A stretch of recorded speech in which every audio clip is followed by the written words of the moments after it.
Hello and welcome to the Religious Dialogue program at Ahlebait Television. Thank you for joining us wherever you have joined us from. Peace, blessings, and mercy of Allah be upon you all.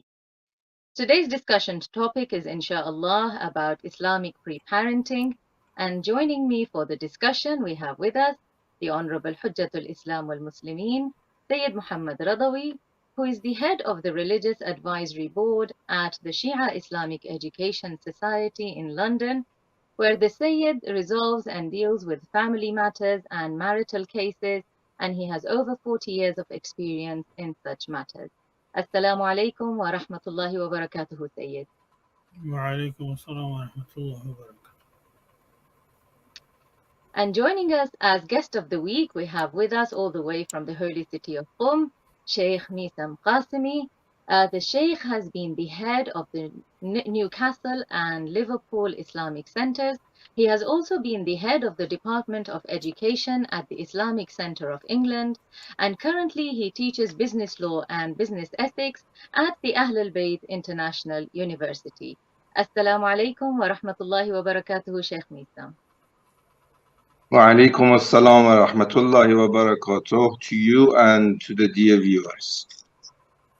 Thank you for accepting our invitation and being with us here to discuss this important topic. I'll start with you. If you can explain to us, why is it important to discuss the Islamic pre-parenting and raise awareness about this topic? Bismillah ar-Rahman ar-Rahim. Alhamdulillah Rabbil Alameen. Sallallahu ala Muhammad wa ala al-Tahirin. Allahumma salli ala Muhammad wa ala Muhammad. The topic of pre-parenting, which is linked to the topic of marriage, and we assume that the lectures about pre-marriage coaching have been listened to, and the related books have been studied, and this is the time for the pre-parenting. It's after marriage. The importance and significance of these topics are the significance of family in Islam. Islam considers the family to be the most important structure because of its nature, which is divine, which is godly. The family is based on a godly relation. Because of this, the atmosphere for teachings of God and the religion is there in the family. And that is why it is the most important target of those who are against divinity and religiosity, especially today in the West. Whatever they can do, they do, not to let the family actually get formed, and not to let this environment to take place. It is very important, and if I have time, I would like to mention some also preludes or prefaces as a beginning to the discussion, if we have time. Yes, sure, please go ahead. The points that we are going to discuss today are very related to some Islamic instructions regarding what the parents should eat before the conception and what the mother should eat in the time of pregnancy, and also what they should recite, what are the things they should recite beforehand, what are the things they should recite to the food, or the mother should recite to the food before eating them while in the time of pregnancy. And also there are some instructions regarding the form of conception itself. There are some instructions for that. All these instructions, they don't, first of all, we should consider that the believer, while doing these instructions, while implementing them, the parents must know that they must be in a state between hope and fear. Fear from not getting the results of doing such, and hope of getting results, the expected results of doing such. This is number one. Number two, the ahadith that are the source for these instructions. There are some mustahab ahadith which are recommending some of the actions before conception or in the time of pregnancy. One important point about the ahadith which I want to mention from now, because I'm sure later on people would ask about the sources of or references to these ahadith. There are references, but they may ask also whether these ahadith are authentic or not. Here I want to mention a very important point. About mustahab actions, we have a chapter in Usul Fiqh, Babu Akhbar Man Balagh, which is based on a hadith from Imam Baqir alayhi salam. Muhammad ibn Marwan narrates from Imam Baqir alayhi salam, Man balaghahu thawaban min Allah ala amalin, فعمل ذلك العمل التماس ذلك الثواب أوتيه وإن لم يكن الحديث كما بلغه. Whoever hears a recommendation for acting upon a certain instruction mentioned in a hadith, to recommend to a certain act, he reaches the reward which is promised in that narration, although the hadith did not reach him the way Imam said, the way it was said by an infallible person, by Imam or the Holy Prophet of Islam. So this is also very important. That is why we don't argue about such narrations at all, and there are, even if they are mentioned in some Sunni sources, we have no problem in accepting a hadith from the Holy Prophet of Islam, unless it is against medical instructions, approved medical instructions, or they are against intellect, then we reject. But as long as they are not in contradiction with the science, with intellect, and with the Quran itself, and with the approved narrations, we accept them. So Akhbar Man Balagh is going to cover the authenticity of the ahadith, which are the sources of these narrations. And this is point number two, which is also very important. Number three, by mentioning such instructions, we don't mean that those who didn't do these instructions didn't act, they didn't know to act upon such ahadith, and they achieved the expected results mentioned in such ahadith, in such instructions. First of all, we don't mean everyone should do these actions to be able to have righteous children. No.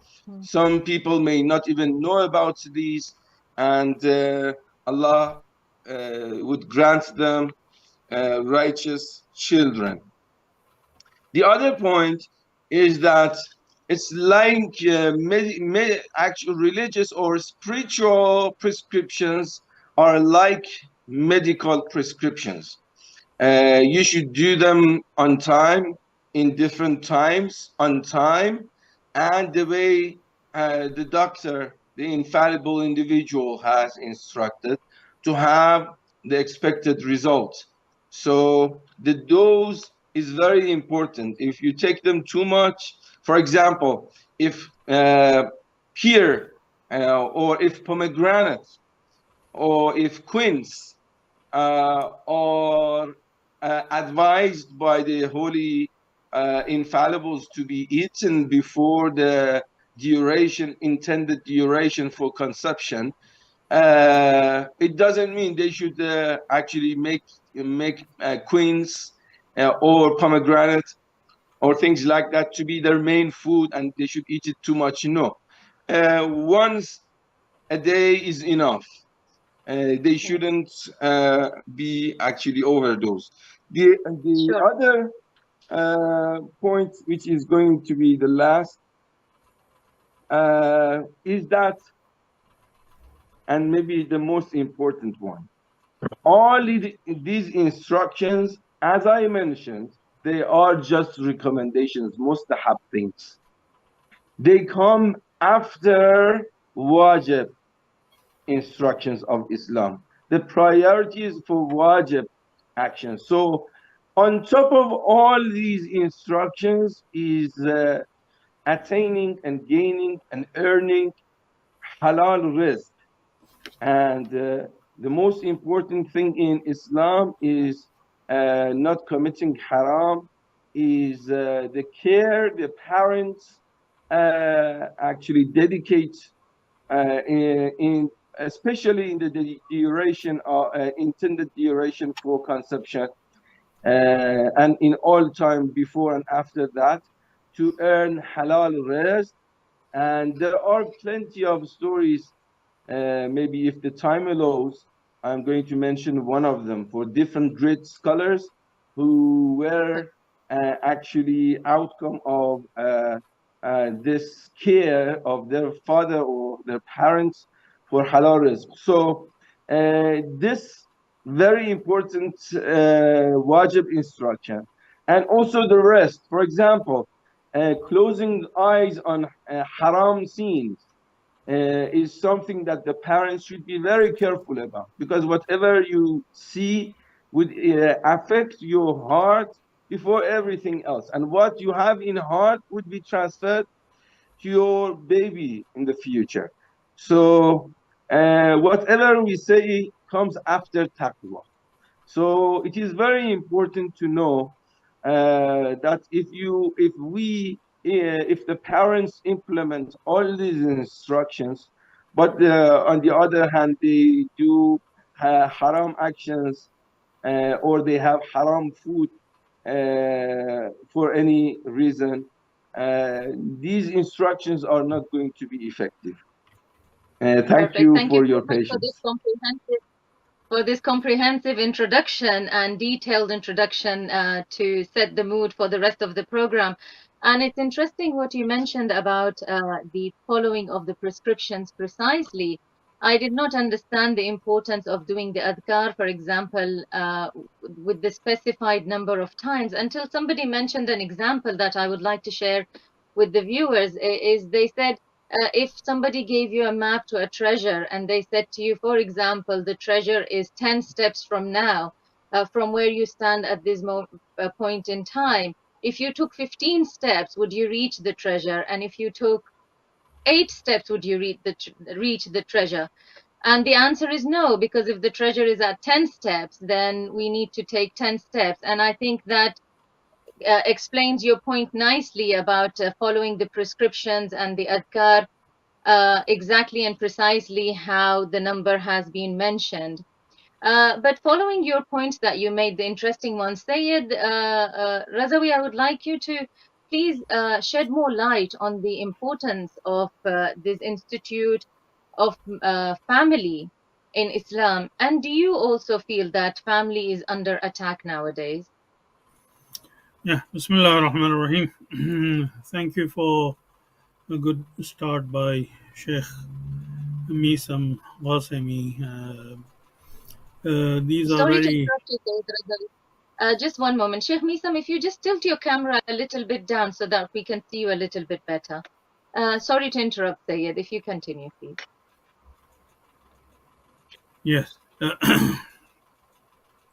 Uh, there is no doubt that world is suffering from organized attack on the family unit, and family unit is the smallest unit of the society.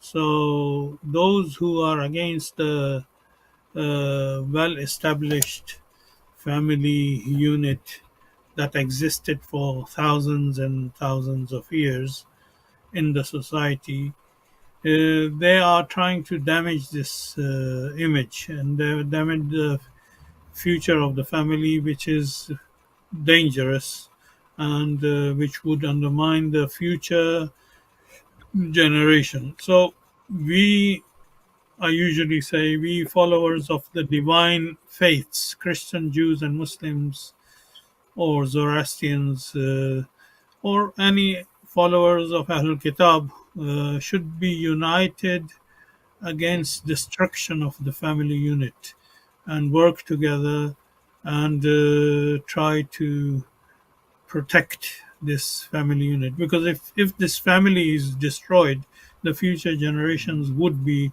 destroyed. And uh, it's absolutely important to follow the examples established by knowledgeable people, and especially those who are infallibles.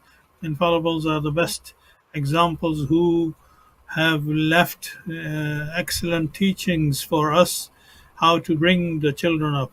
And they used to know, they used to look at the children of their own time and age as the future generation. There is a narration from Imam Ali ibn Abi Talib alayhi salatu wasalam, in which he says, don't teach your habits to your children, because your children are for the future generation. So if you impose the habits that you have acquired during your lifetime due to the circumstances you have gone through, then they will also carry on doing the same habits, which may not be appropriate for their own time.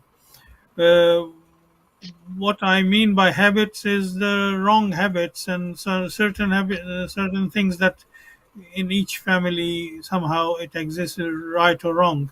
They exist. So if they are good and right habits, then of course they should be promoted and encouraged in the youngsters as well. And if they are wrong habits, they should try to not to transfer what they have acquired due to the circumstances the parents have gone through, because we know that the world is going through difficulties, problems, troubles, and families and children who are being brought up in that kind of environment, they definitely have some damages due to that environment that they are living and going through it. So that is why it is extremely important that families who have gone through difficulties, they should recover themselves, and then transfer only the recovered lifestyle to the children, so they don't continue the same pattern that you have faced due to the problems in your life. And there are guidelines for that, according to the narrations from holy imams. First of all, Imam Jafar Sadiq alayhi salatu wasalam says, divide the life of a child into into 3 7 years. First 7 years, let the child enjoy and play and have fun. Second 7 years, try to teach the child how to read and write. And third 7 years of the child, teach them halal and haram, and what is right and what is wrong, so they learn all of this. And in a much detailed narration, actually Imam Muhammad Baqir alayhi salatu wasalam gives further instructions. He actually starts the guideline from the age of 3. I would say there are also narrations that you can decide the future of the child when you choose your spouse.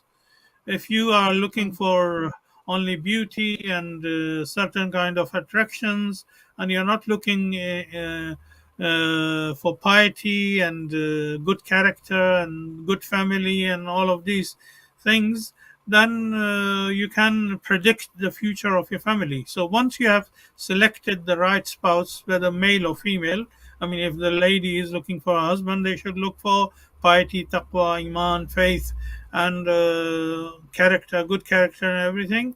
And if the young brother is looking for a wife, he should not only go for beauty, they should look for a good family, good character, good behavior, good lifestyle, healthiness, and all of these are quite important in a healthy family and healthy child.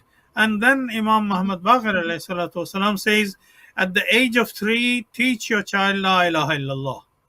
And he says, teach them, repeat it 7 times in front of the child, La ilaha illallah. Children are very intelligent and they are very clever. When you repeat something in front of them, they very quickly pick up and learn from him. And as Sheikh Ghasemi was mentioning, and you also mentioned, the prescriptions are extremely important. Why Imam did not say repeat 100 times La ilaha illallah in front of a child? Because as an infallible Imam, he knows that that may have a negative effect. So just repeat once a day 7 times La ilaha illallah in front of the child. Maybe if the child has not learned, tomorrow repeat it again, not more than 7 times, and then repeat it in this manner until the child adopts and accepts what he or she is being taught. Then, and this is the prescription for the period of 3 years. Then Imam Muhammad Baqir says, when the child reaches the age of 4, teach them 7 times Muhammadun Rasulullah. Again, he is sticking to the 7 times, and then he's saying Muhammadun Rasulullah. Then at the age of 5, he says, teach the child importance of Qibla and the direction of Qibla, and make him stand next to you, and the things they should not do in direction of Qibla, and respect how to respect Qibla should be taught at the age of 5. And then he goes further and says, at the age of 6, you teach them to do ruku' and sujood. So at the age of 5, just make them stand with you in the face of facing the direction of Mecca. Don't force them to do ruku or sujood. If they do it, there is no problem. But from the age of 6, start introducing them to ruku and sujood. Then at the age of 7, teach them how to do ablution and wash their face and be prepared for namaz and salat. So these are the stages prescribed by professionals who are infallible. So if we stick to these principles, inshallah, we will be able to implant the good habits and good tarbiyah and good nature in our children. Very important information you have given there for those who are already raising children, who have already been blessed with children. Only yesterday I had a friend complaining about her 4-year-old son, and she felt that he was very naughty and very demanding. And because I had this information before from you, Sayed, that the first 7 years are for child to play and for him to be treated like a king, I did advise her the same. Thank you for this detailed explanation. Coming back to you, Sheikh Meisam Qasimi, you mentioned the importance of earning rizq halal and not earning haram as a starting point to have righteous children. But if you can now go into further detail and explain to us, you also mentioned earlier about a mother should eat certain types of food. Does that only apply to the mother, or does the father also has to eat certain types of food? And what is the nutritional Islamic advices for having healthy children? before I answer your question, I would like to just continue one point which Sayyid raised, that your wife, which I also mentioned in the previous part, whatever, one importance and significance of finding and selecting the righteous spouse is that because in future, mostly your wife or your husband will cook for you, and while cooking there are some azkar for cooking on top, and the most important of which is saying Bismillah ar-Rahman ar-Rahim, which is very important in all instructions for pre-parenting, in every single step.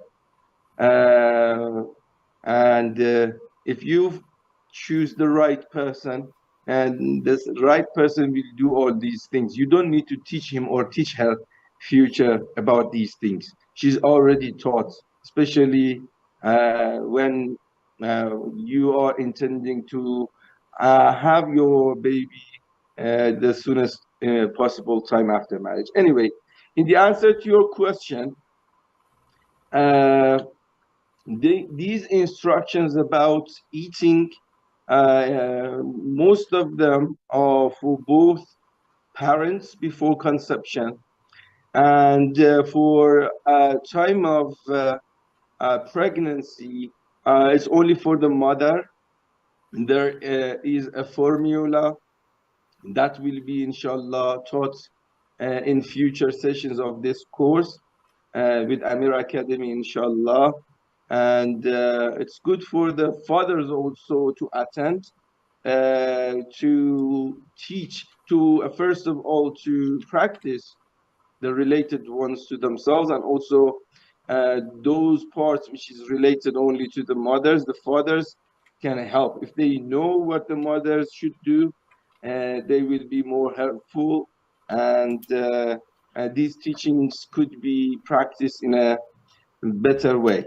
And it is very important to notice this significant point in Quran. In Surah Mu'minun, verse 15, Allah subhanahu wa ta'ala says, Kulu min at-tayyibat wa'amalu salihah. This wa'amalu is litafwav, in wa'amalu is litafri'a. It's a chapter for after eating from tayyibat and pure and purified things, and then wa'amalu salihah, which means amal salih, the righteous act, is a result of righteous and purified food. It is very important. So that is why eating and what we eat is so important, especially before conception, and especially for the mother in the time of pregnancy. I mentioned some of the examples before, referring to them and repeating them and referring to the hadith, mentioning them. I want to say one of the signs of the believer is that he recites at least 100 verses every day. So the parents don't have time for anything, don't have a good mind to record instructions and practice them, don't have time.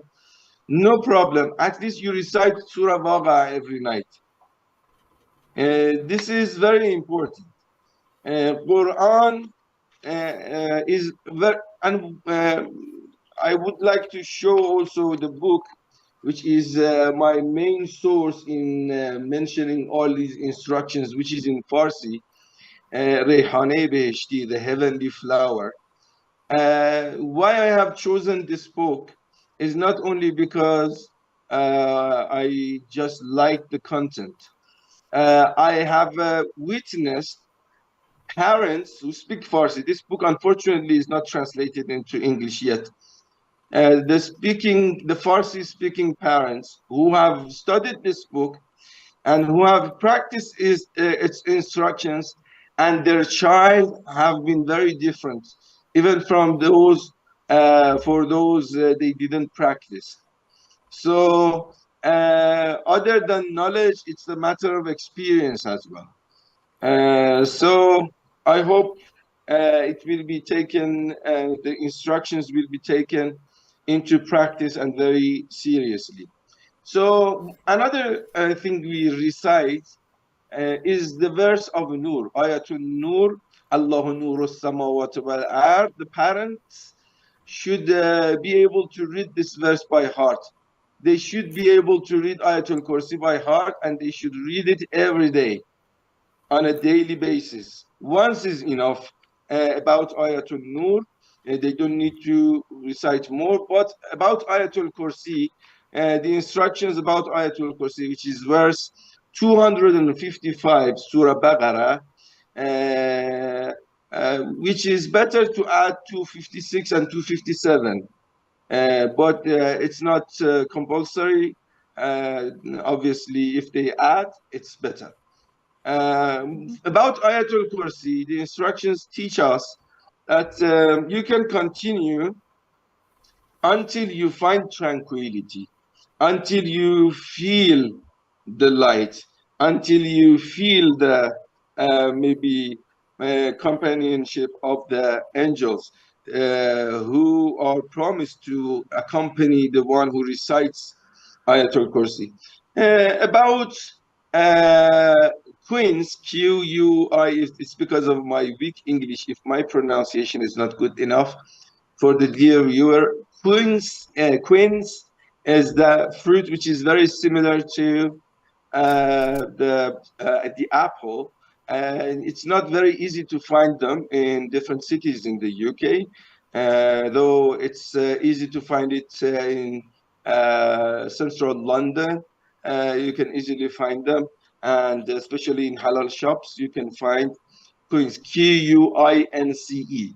That is very effective. That is very effective. It is mentioned in a hadith when Imam Sadiq alayhi salam, he saw a beautiful child playing outside. He said, ينبغي أبو هذا الغلام آكل السفرجل.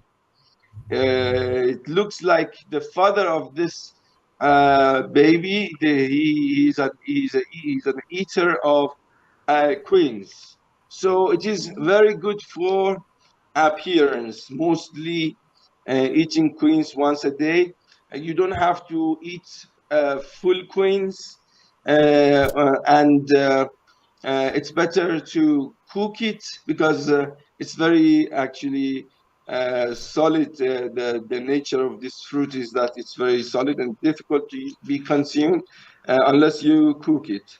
The other hadith is about pomegranate, and the other one is about something which is called qawut. Qawut, inshallah, before in the next part of the program, I will explain what exactly qawut is. But before finishing this part, and maybe we will speak more about what we should recite and then the instructions before conception in the intended time for conception. I would like also to mention this point for the new wives and husbands, or the new parents, especially those who haven't tried, or they have tried to have baby but they haven't been able to have. And this is an instruction from Imam Sadiq alayhi salam. Listen carefully. I will inshallah repeat it in the next session as well. Reciting, there are two instructions which is related to recitings, and the third is about something you wear. And number one, recite Subhanallah 70 times and recite Astaghfirullah 70 times. Recite these two. I will then mention what time is intended for this. Then recite these verses of Quran in verse 10 to verse 12 of Surah Nuh. 70 times Subhanallah, 70 times Astaghfirullah. Then say Astaghfiru Rabbakum innahu kana ghaffara يرسل السماء عليكم مدرارا ويمددكم بأموال وبنين ويجعل لكم جنات ويجعل لكم أنهارا. In the last verse, verse 12, Allah subhanahu wa ta'ala is promising something very important to those who do istighfar, who ask for forgiveness from Allah subhanahu wa ta'ala. In other verses of Quran, more things are promised. But in this verse, two things are promised. يَجْعَلْ لَكُمْ يُمْدِدْكُمْ بِأَمْوَالٍ وَبَنِينَ. Then وَيَجْعَلْ لَكُمْ جَنَّاتٍ وَيَجْعَلْ لَكُمْ أَنْهَارًا. Altogether four things. Allah will assist you with wealth, amwal, وَبَنِينَ, and children, and what Allah subhanahu wa ta'ala assists you with will be righteous. وَيَجْعَلْ لَكُمْ جَنَّاتٍ, and then He will grant you the gardens, meaning heavenly gardens, and anhara, and heavenly rivers, inshallah. So do this 70 times, actually 70 times subhanallah and 70 times astaghfirullah, and what I mentioned from Surah Nuh, in the morning time and the evening time after Isha prayer. Morning and after Isha, after morning prayer and after Isha prayer. This is very helpful. Do you want to add something? Yes, thank you. Thank you for sharing these prescriptions. Very important for us to make a note of this. I'd like to remind you both that we have passed now midway of the program. We have only 15 minutes left. So whatever you would like to share with us, if you can please keep it concise and brief. Sayyid, I would like to come to you. The Sheikh mentioned a very important point, that righteous actions and righteous deeds are a direct result of pure food that we eat. What are your thoughts about this? And if you would like to pick up on anything else that this Sheikh said, and if you can please keep our comments to brief, because we have so many questions to go through and we have very little time. Yeah, I mean, we should look how Hazrat Fatima Zahra Salawatullah alayha was conceived. According to narrations, when Hazrat Fatima Zahra was being planned to be conceived by Hazrat Muhammad sallallahu alaihi wasallam, he was instructed to abstain from food, and then he received a special food from angels, and then he consumed that food, and then he conceived. Bibi Khadija salawatullah alayha conceived the child called Fatima Zahra salawatullah alayha. Maybe that is the reason that young couple are advised, especially when they want to conceive a child, they're advised to abstain from food, or at least do fasting the day before, and then break the fast with healthy food like fruits and things that will increase their nutrition and value of the sperm, and help the lady to conceive the child in a healthy manner. So the advice for the men, you mentioned that only ladies are advised to eat certain food. Yes, there are narrations about men as well, that the husband who wants to conceive a child should eat pear, and the lady who wants to conceive a child should eat quince, as Sheikh Meisam Ghasemi mentioned in his part of discussion. So these are extremely important, and there are detailed narrations in which actually the exact guidelines have been given to eat which kind of food in which part of the pregnancy, and what to do. So if we have time, we can go through for the whole 9 months. So for example, it has there are narrations for the first 2 months, there are narrations for the 3rd month, 4th month, 5th month, and Sorry to interrupt you there. sorry to interrupt. It does show that Islam is not just about praying and worshipping of Allah subhanahu wa ta'ala. It's a holistic religion which advises us to look at our nutrition as well and pay attention to our bodies, our physical bodies. Yes. I mean, like, for example, in the first month of pregnancy, the advice is to eat sweet apple in the morning in your breakfast. And on Fridays of the first month of pregnancy, the lady should consume pomegranate. And she should also try to at least eat date twice a day. And when she is eating date twice a day, she should recite Surah Al-Qadr. إِنَّا أَنزَلْنَاهُ فِي لَيْلَةِ الْقَدْرِ. So the importance is not only for nutrition, it's also given importance on the spiritual side. When you are reciting these verses and following the guidelines of infallibles, of course, inshallah, the child will be healthy, healthy from a spiritual point of view, healthy from physical point of view. And not only fruit is mentioned, there is an advice that they should consume the meat of a goat with some milk of cow, and sweet apple should be continuously mentioned. And what is unnab, Brother Qasemi? What is unnab? I will I will see for you. Because I there don't is an remember advice. the English term. I think it's a dried grape. Jujube. Yeah, juju maybe. It's jujube. Yeah, that should be Juju. eaten. Yeah, and in the third and fourth month, the lady is advised to eat jam and sweet. Sweets like jam and honey, and when they are eating jam and honey, they should recite Ayatul Kursi before they eat. So these are the guidelines that have been given, and the instructions are there to keep the spiritual side of feeding to yourself and your future child as well. So when a child is being brought up in that manner, of course that child will be, I have heard stories that great Allama and scholars, their mothers, whenever they wanted to cook food, they used to say Bismillah ar-Rahman ar-Rahim.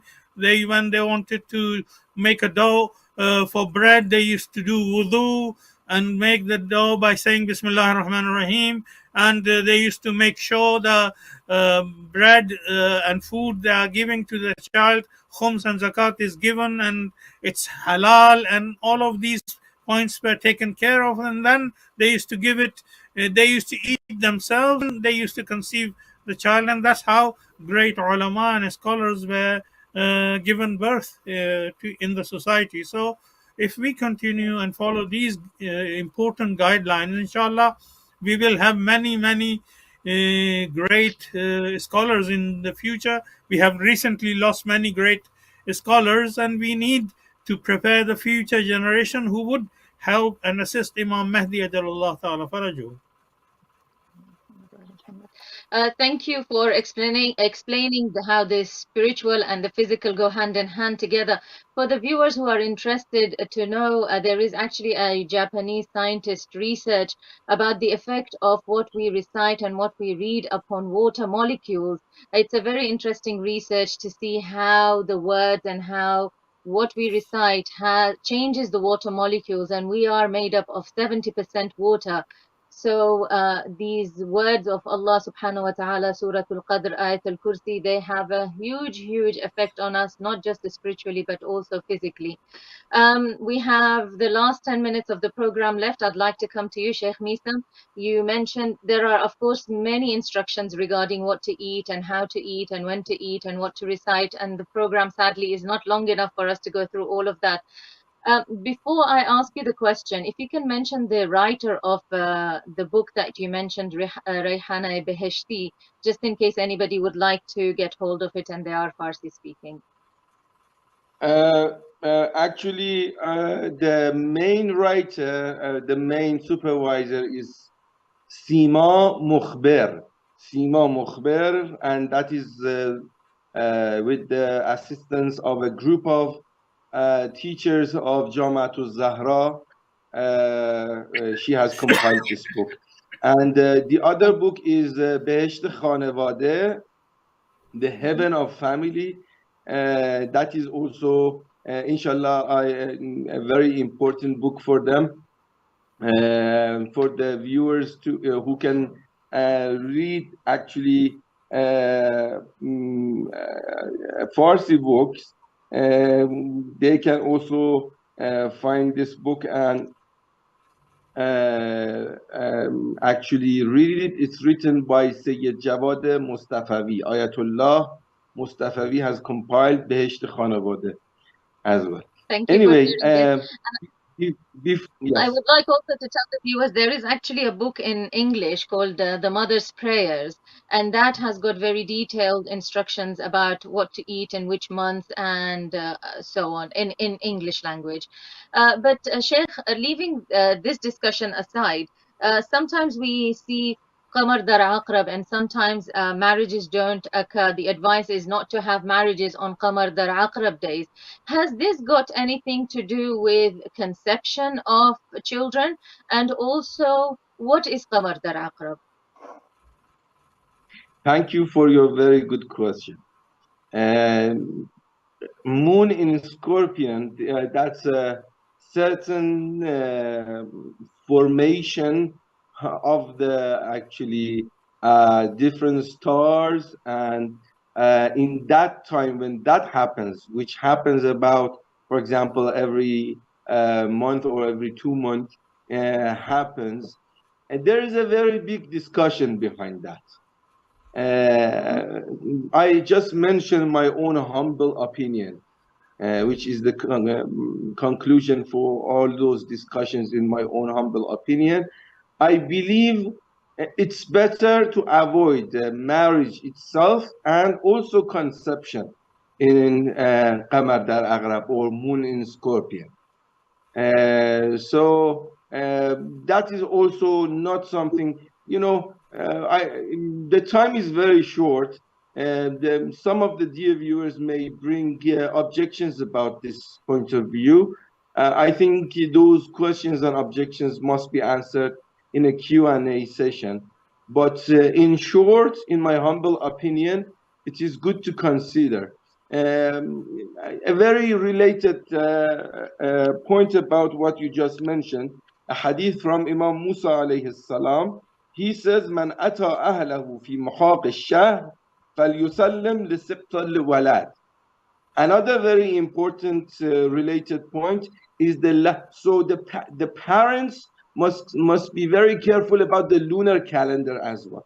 They must check it before intending to do the conception in a certain period of time. So the last night of the month also, and also the first night of the month, it is makruh to do it. This is also very important time.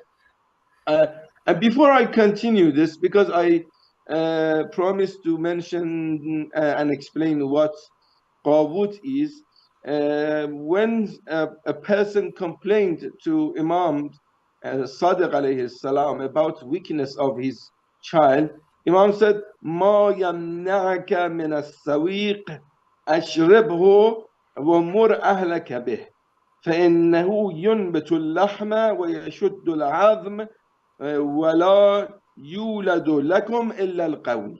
If you what has avoided you from eating sawiq or drinking it, you can eat it, or you can actually mix it and make a syrup with that powder that I'm going to explain, and then you can eat once a day, like a syrup that you drink after food. You can just have it after food. And it's a mixture. This powder is a mixture of chickpeas and also sugar and pistachio.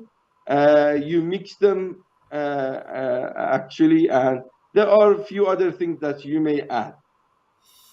Anyway, this is a product in Eastern countries, especially Iran. So you may find an Iranian friend to bring it for you. You cannot find it in Holland and Barrett's. You should actually mix it yourself or ask someone to bring it for you from Iran. Relating and actually, people should be able to search pardon? them online. Should be able to Yes. search the name online. Sawiq, you السويق said. in Arabic, السويق in Arabic, and قاووت in Persian. About the, you asked about the time.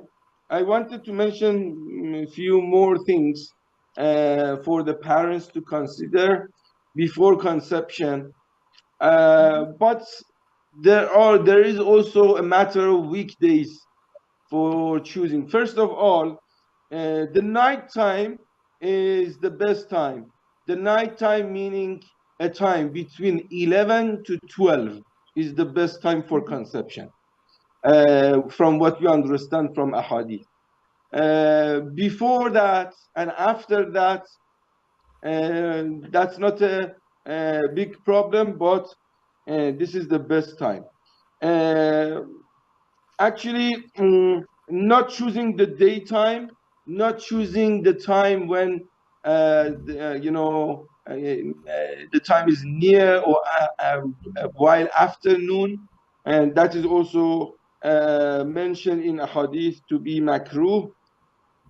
In a hadith, the Holy Prophet tells Amir al-Mu'mineen alayhi salam, Ya Ali, لا تجامع امرأتك في وجه الشمس وتلألؤها إلا أن ترخي سترا فيستركما فإنه إن قضى بينكما ولد لا يزال في بؤس وفقر حتى يموت. It brings poverty if the parents do that in the noon time, unless in this hadith the exception is when they have a cover and the light of the sun is not felt by the parents. About the weekdays, the hadith recommend Sunday night to be the night of Monday, and the outcome and the expected result is that the son or the daughter, the child, will be the memorizer of the book of Allah subhanahu wa ta'ala and contents to his destiny.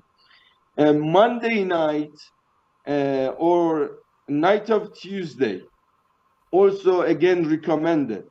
And the result is the shahadat and martyrdom for the child. Whoever wants his child to be martyred, this night is good. And his mouth will be good smelling. The child's mouth will be good smelling. And he will be protected from saying lies and backbiting. And night of Tuesday night, in a night like tonight, it is makruh. And I will mention again in a different series of disliked makruh times. So Wednesday night is mustahab. Night of Thursday or Wednesday night, again, it is mustahab. And the outcome is that, inshallah, the child will become a scholar, an alim.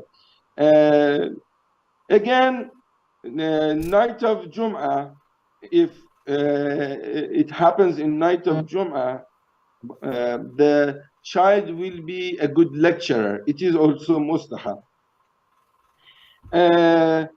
In the afternoon, late afternoon of Friday, also it is mustahab, and the outcome will be that inshallah the child will be from famous ulama and scholars. Let me mention, I know the time is going to end soon. Yes, we have the last 2 minutes left now. Yes, the times in which conception is makruh is bainut tulu'ain, between dawn and sunrise, between fajr and sunrise. Another time which is makruh is after between Ghurub and Maghrib. You know, there's 20 minutes before Adhan al-Maghrib, when the sun disappears until when it's prayer time, Maghrib prayer time. That is also makruh. When khusuf, when we have lunar or solar eclipse, it is also makruh. When there is severe wind, when there are storms, in that time also, when the wind is like black or the wind is looks like red, it is makruh.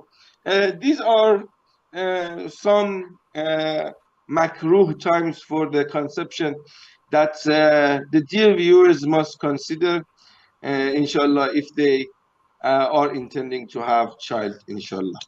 Sadly, we are out of time, Sheikh Ghasemi, but how can the viewers who are interested in continuing to know more about this topic, I understand you will be running a course in the near future. If you can explain to the viewers how they can join you for that. If they search Amir Academy, Amir AMEER Academy .org, on Facebook, on Instagram, and the website has actually advertised everything, and they can find the details how to attend the course, inshallah. Thank you. I mean, this program is too short, but there is so much more information that, inshallah, you will be sharing with the viewers. Sayyid Razavi, the last seconds for you to conclude the program and any advice to the viewers before we wrap it up. Yes, I mean, this is extremely important subject, and we cannot discuss everything in one program. Inshallah, we will have more programs on this subject and invite Dr. Ghasemi in future as well, and discuss this further. And I was looking at the information. There are guidelines. If you're conceiving a child during summer, there are different narrations. If you're conceiving a child during winter, there are different narrations. There are prescriptions of reciting certain surahs in winter over the fruit and food you eat, and if you're conceiving the child during summer, then there are different surahs and verses of Holy Quran to read and then eat and then conceive the child. Thank you very much for both the honorable guests for your time, Sayyid Mohammad Razavi, Sheikh Meisam Ghasemi. Thank you very much, dear viewers, for your attentive listening. Join us again next week for another episode of the Religious Dialogue. Until then, I leave you all